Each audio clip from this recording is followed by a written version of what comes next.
Mom and Dad were furious. They said they'd forgive me if I apologized. But why should I be the one to make amends? I can't see myself getting along with people who would say something like that. I've decided I'm never going to see them again. Don't be ridiculous, I said. If that's your attitude, I'm divorcing you. Leave. Actually, I was about to leave anyway, he replied. My name is Jade and I'm a 30-year-old office worker. Recently, my boyfriend Harry proposed to me. We met at a meetup for online gamers, and he's 7 years older than me. He's kind, accepting, and understands how important my work is to me. He gives me the space I need, which I really appreciate. However, now that he's proposed, I'm unsure what to do. I hadn't really considered marriage before. It feels like a binding commitment, and I worry it might take me away from my work, which I love. I don't have hobbies, and I'm not sure what to do on my days off. My previous boyfriends left me because they couldn't handle my focus on work. They expect me to adjust my schedule for their work. They'd say, men want to be in control and expect women to handle housework. That's why I never saw marriage as a happy ending. Harry's proposal is different. I asked him if he really understands that I'm not quitting my job. Of course not, he said. We can share housework, and if we don't have much time together because of work, that's fine with me. I've lived alone for a long time and I'm used to it. I also have hobbies and know how to spend time on my own. Why do you want to marry me then? I asked. It's just that, despite everything you've said, I don't want you to be with anyone else. Even if we only see each other on weekends or live apart, I want us to be officially married. I want us to make a lifelong vow to love each other. It's a selfish request, but if you're not comfortable with marriage, we can consider common law marriage instead. His understanding and willingness to compromise made sense to me. I realized I could manage married life with him without changing who I am. So I decided to marry Harry. When I told my family and friends, they were all shocked, especially since I had previously said I had no intention of getting married. My mother was in tears, overwhelmed with happiness. It made me realize how much it meant to her. Despite always telling me to live my life as I wished, I knew she had always hoped to see me married. I'm overjoyed to see the smile on my mom's face. I'm glad I decided to get married. We've had our wedding and started our new life together as husband and wife. We've moved into our new house, unpacked, and sorted through all the complicated paperwork. Harry suggested we spend a night at his parents' house since they're hosting a family gathering this Saturday. I need to make sure I don't come off as rude, I said. Don't worry about it, Harry reassured me. My parents are quite elderly, and they'll probably see you more as a granddaughter than a daughter-in-law, so you don't need to be overly concerned. His words eased my anxiety a bit. I did want to make a good impression, so I agreed to join him at the gathering. I decided to call my mom to see if there was anything specific I should be aware of when visiting his family. Given that all the relatives would be there, I wanted to be prepared. Since my dad passed away when I was young, my mom has been my sole support. I love and respect her deeply, and I always turn to her for advice. Should I bring something with me? I asked. Yes, she replied. It's a good idea to offer to help with the preparations, but don't overdo it. If they need assistance, be ready to do what they ask. Also, don't forget to bring some gifts. Got it. Thanks, Mom, I said, feeling much more at ease after our conversation. I'm confident that everything will go smoothly.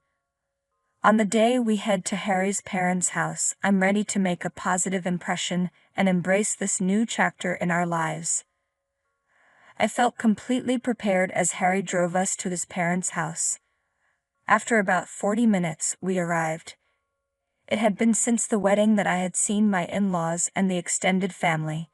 Harry had assured me they were all looking forward to meeting me, which eased my nerves and made me excited.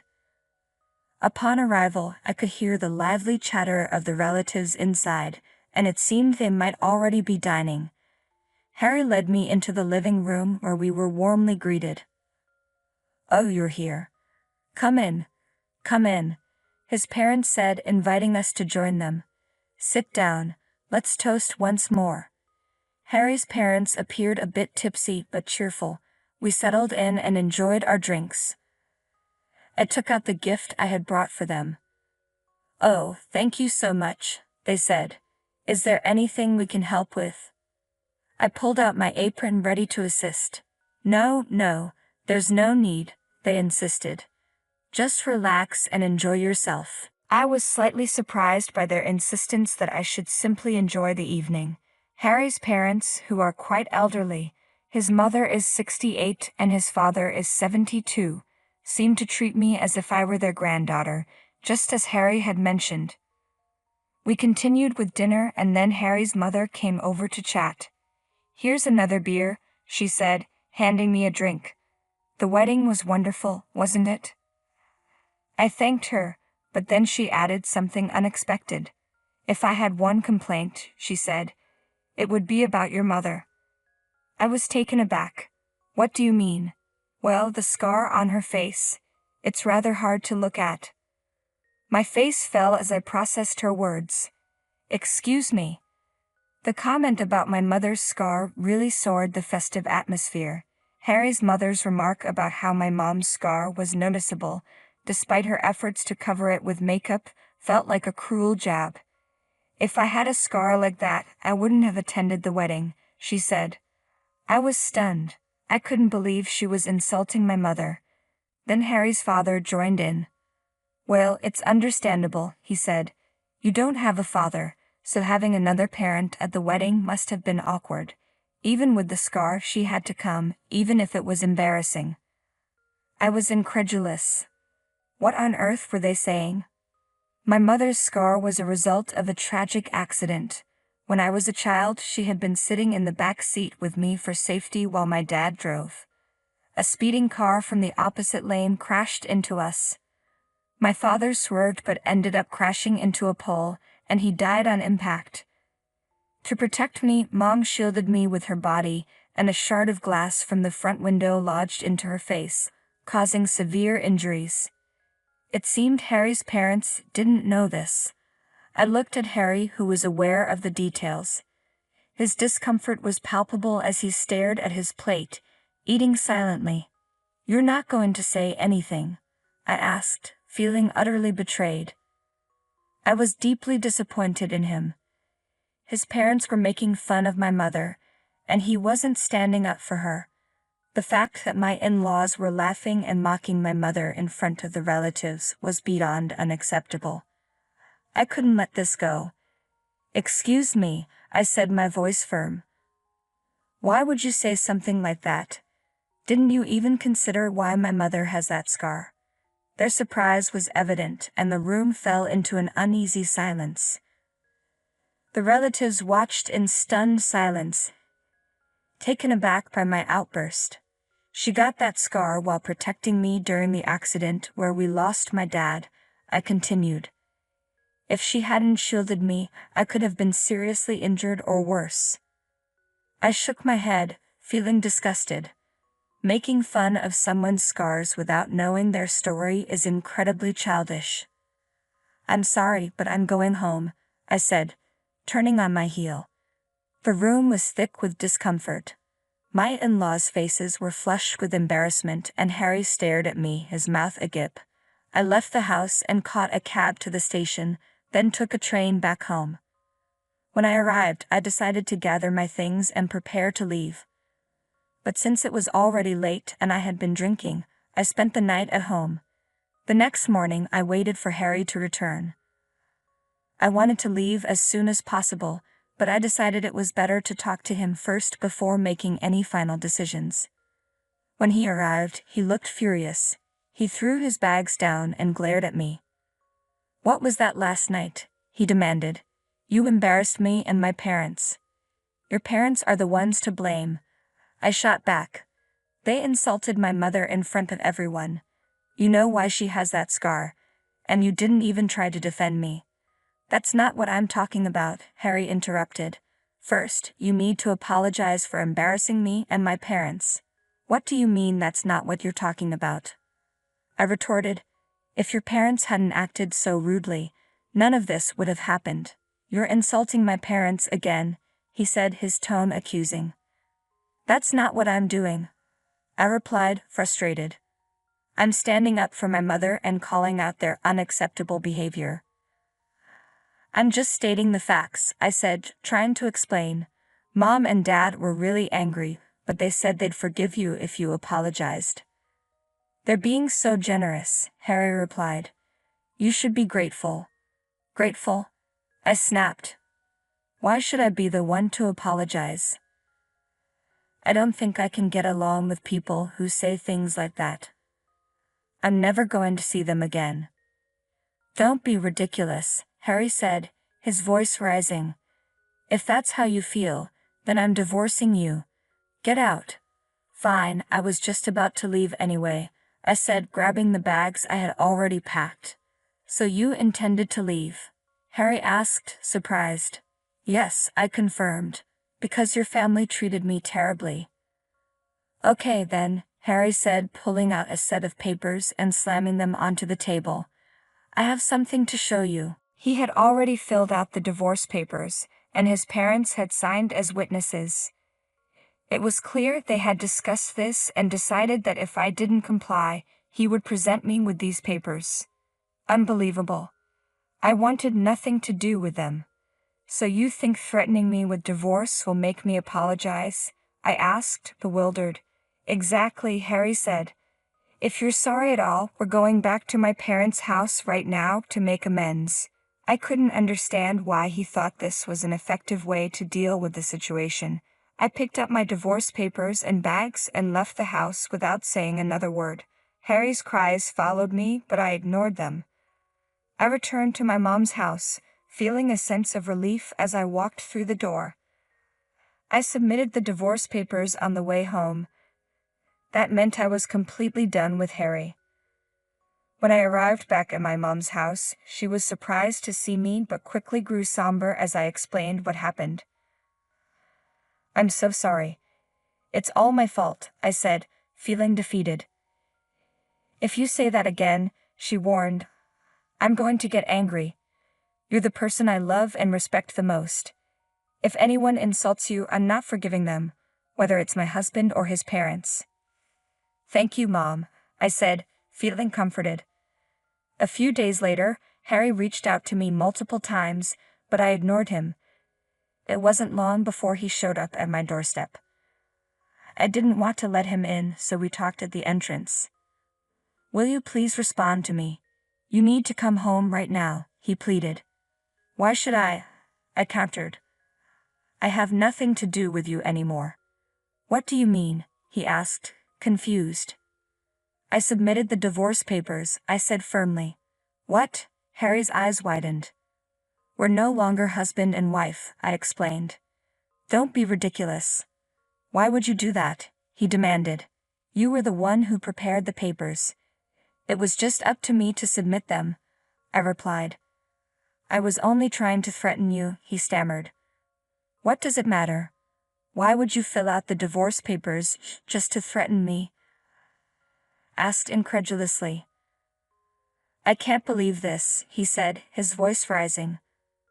I'm going to register the marriage again. Well, I'm not signing anything, I said firmly. Besides, it's too late now.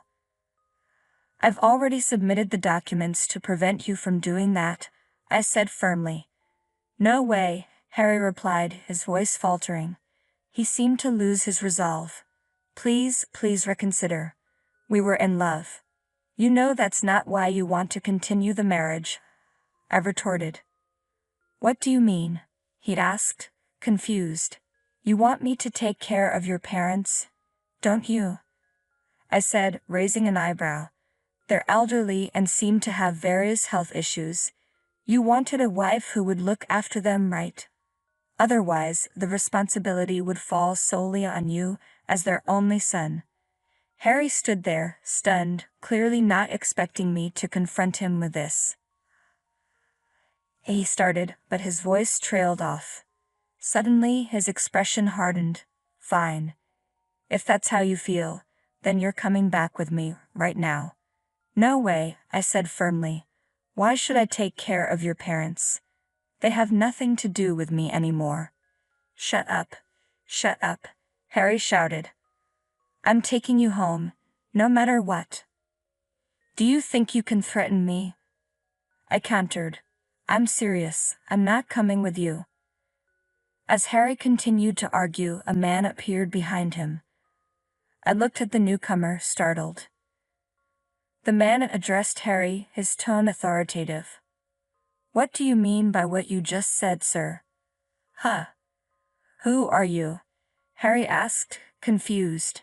The man flashed a badge. I'm sorry for the intrusion. I'm a police officer, patrolling this area undercover. I can call for help right now if that would make things easier, the officer said. No, thank you, Harry stammered. Are you stalking this woman? The officer asked. No, I'm her husband, Harry replied. Her husband?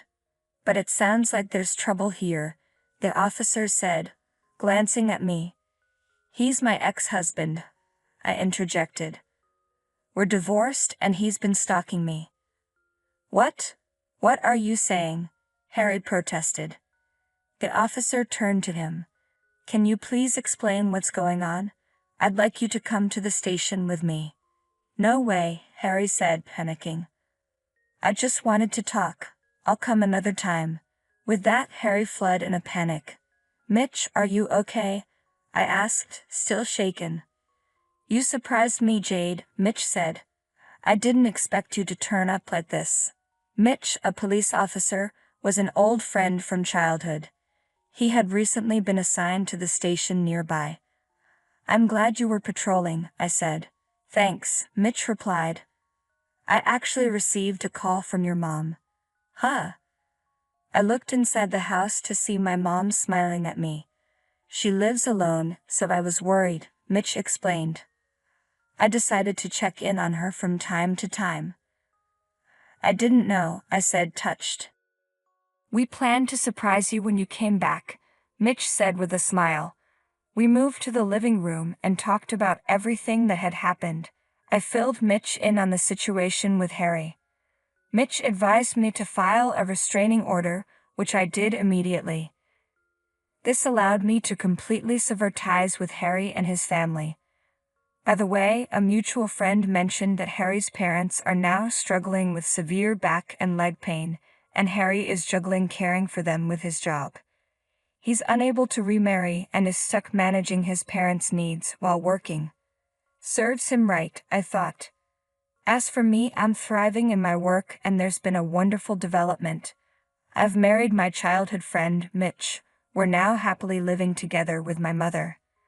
The in-laws were unbelievable. It wasn't just that they were old and out of touch. It was their complete lack of empathy. I can't believe Harry didn't even stand up for me, I said. I'm glad Jade found someone who truly understands her. Mitch added, Congratulations to her. I hope she finds lasting happiness with her family, he continued. Thanks for sticking around until the end, Mitch said. Please subscribe to our channel if you enjoyed this video. See you next time.